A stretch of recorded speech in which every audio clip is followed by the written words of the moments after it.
Today is day one of using some of my various tools and implements for getting story seeds and hopefully writing a story a day.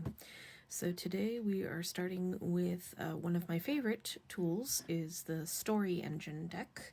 I will put a link to it on my blog because I love them and would love to send them more money. So you know I am not sponsored by any of these people, though if any of them would like to sponsor me, feel free to reach out. Anyway, the Story Engine has several decks of cards that each have a different type of story seed that put all together gives you one theme that you can use to start a story.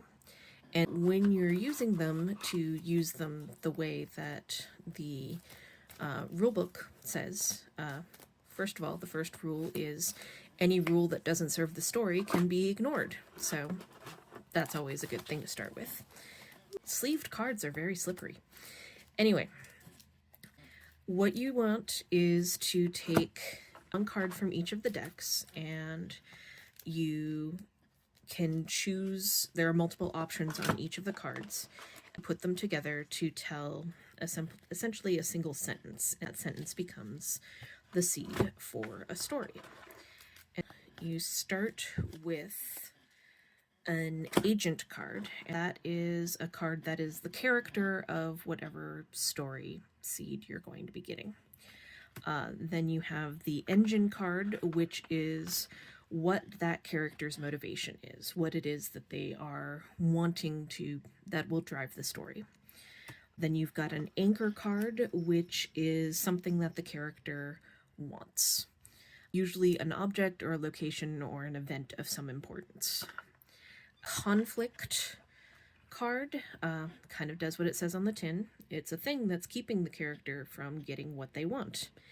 And then an aspect card, which is something that modifies usually the anchor card. So something that describes the anchor additionally, so you have a little bit more color that you can play with. So we've drawn those randomly because of my mediocre shuffling skills. And right now we have, as our character, we have the option of a hero, a rebel, a martyr, or a mentor. A mentor sounds like it could be fun for right now, so let's start with a mentor. And the engine, they either want to upstage a rival with or in, or want to commit a crime with or involving. Do we want a mentor upstaging a rival or committing a crime? Let's have them upstaging a rival. That could be fun. And the anchor in this case could be a masterpiece, a school, an instrument, or a song. So very musically oriented in this case. That might possibly be because of the art on the card. Let's say they want their mentor who wants to upstage a rival in a masterpiece. Now, the conflict, there we go, but they will have to confront prejudice, or but they will have to exploit prejudice. That you. There are going to be some feelings in this, one way or the other. Let's have them confronting prejudice. That sounds like it could be more, if nothing else, it will be less heart-hurty to write. And then our aspect, controlling, ornate, enchanted, or fallen. Let's make it an enchanted masterpiece.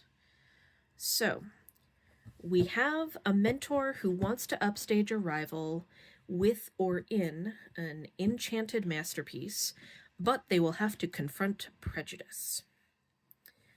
So, for me, mentor starts reading, because I do a lot of fantasy reading, starts reading sort of your typical wizard mentor teacher type.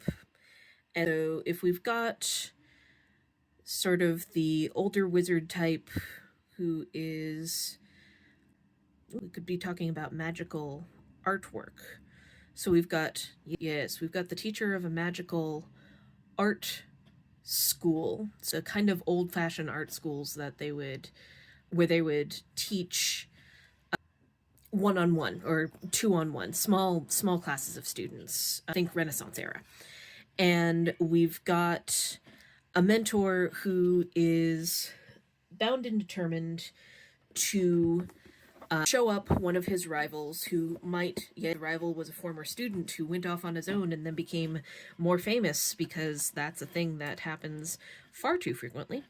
He's wanting to show him up in this art with this masterpiece that is the biggest working of magical artwork that has ever been seen, has ever been found, etc. and so forth. And obviously, he, the mentor who is wanting to show up his rival, has to be able to do better than his student, because let's go with not exactly an easy route, but an obvious route. The student is a woman. And so obviously he must be better at this than the woman, because she's just a woman. If we treat this like Renaissance era, then the fact that she's even been taught by one of these local masters is a big deal, and was sort of given to her as a pat the head sort of thing. And so if he is trying to do this magical artwork that is so much better than hers, somehow she is able to overcome his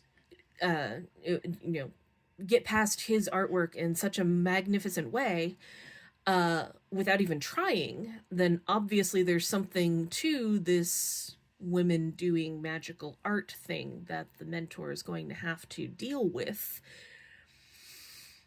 because that's not going to let him, if he doesn't deal with it, then he's just not going to, there's something there, I just haven't quite grasped it yet. So that's a thing that will turn into a story with Hope. I will be posting that on my blog, and we will see what it ultimately turns into. It will be a very, very rough draft, as a fair warning, meaning hopefully the words will all turn into sentences, but no promises. See you tomorrow.